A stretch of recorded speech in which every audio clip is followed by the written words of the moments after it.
Hi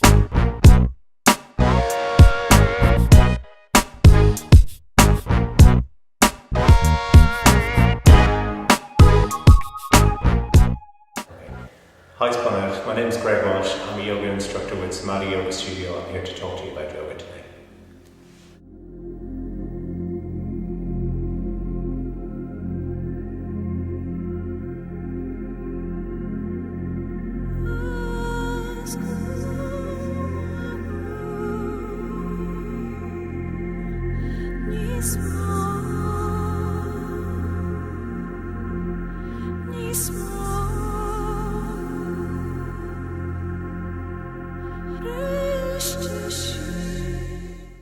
Yoga is an ancient Indian tradition which involves stretching, strengthening postures, meditation, breath work, and it has been done in the West for maybe 50 years or so, and it's hugely popular these days because it gets you quite toned, quite fit, quite mobile and agile, and it tends to leave you feeling very relaxed.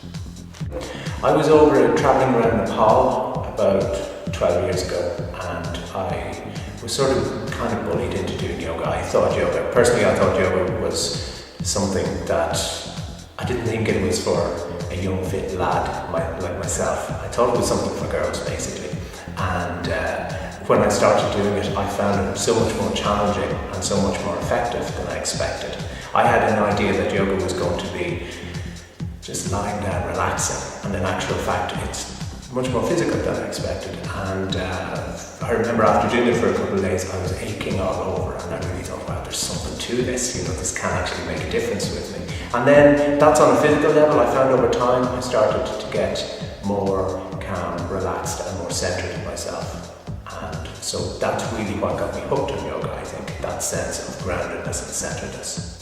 Everyone, if it's a beginner's class, everyone feels the same. Everyone feels a little bit sheepish. No one knows what's going on. The teacher knows what's going on. If you go to a class like that, you're going to be in good hands. They understand the situation. They're going to explain it to you. If you can't do stuff, they're going to give you modifications. Everyone at that stage feels the same. So there's really no need to worry about it. So from a tips point of view, get a good teacher. It is something that you do need to learn firsthand, at least initially. So it's an experience. You can't really pick it up from, YouTube. And so then, that'll be my main tips for someone.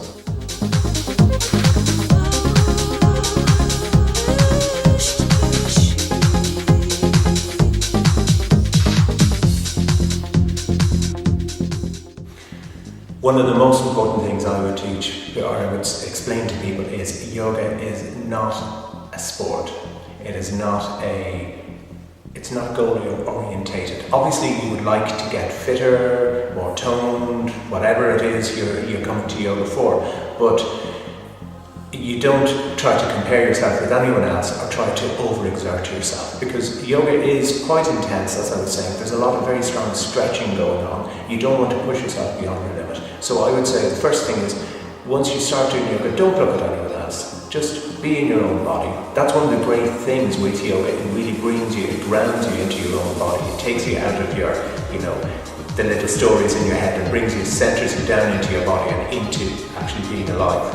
And so I would say to someone, just relax, be there, don't overexert yourself. You want to feel it, but you want to be able to walk the next day as well. People who do a lot of yoga, like if you're doing yoga every day, it is quite a physical practice. So that is going to help keep you in good shape as well. So it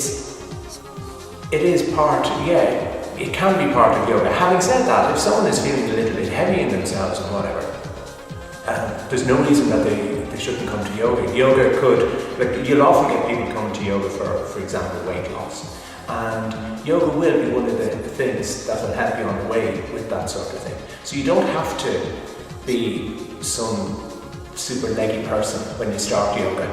And you may become a super leggy person through yoga, or you may not, and that's fine too. As I said, it's not a sport. It's not about who does it the best.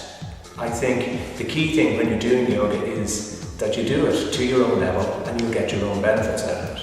So wherever you start is wherever you start. I'm a guy, I'm doing it. Like personally, I know I'll walk into a class and there'll be 2/3 women there. I don't have a problem with that. I know some guys are a bit intimidated by that, but I don't personally, I'm happy enough to be surrounded by women. But also, I do think men get so much out of the yoga because we are stiffer. So we have to work a bit harder, and it can be frustrating. If I go to a class, there'll be all these women there, and women are physically usually more flexible than men. But then, as I was saying earlier, men tend to be stronger. So we have our pros and cons to doing it. But I think because you're stiffer, when you start to get your muscles to open up, you feel the difference hugely. So, and a lot of men would be quite, if they're doing sports or whatever, they're going to pick up injuries much more easily if they're really stiff. If you've got more supple muscles, everything's going to work better for you and you're less likely to injure yourself. So on lots of different levels, I think more guys should be doing yoga. I think it's brilliant. So I think it's really good. It really helps me. I find it very beneficial on a physical level. I just feel really good in my body. On an emotional level, it sort of keeps you much more emotionally steady than you would be perhaps if not. And then on a mental level as well, that'll tie in with your emotions. But yeah, I find yoga on many levels really beneficial.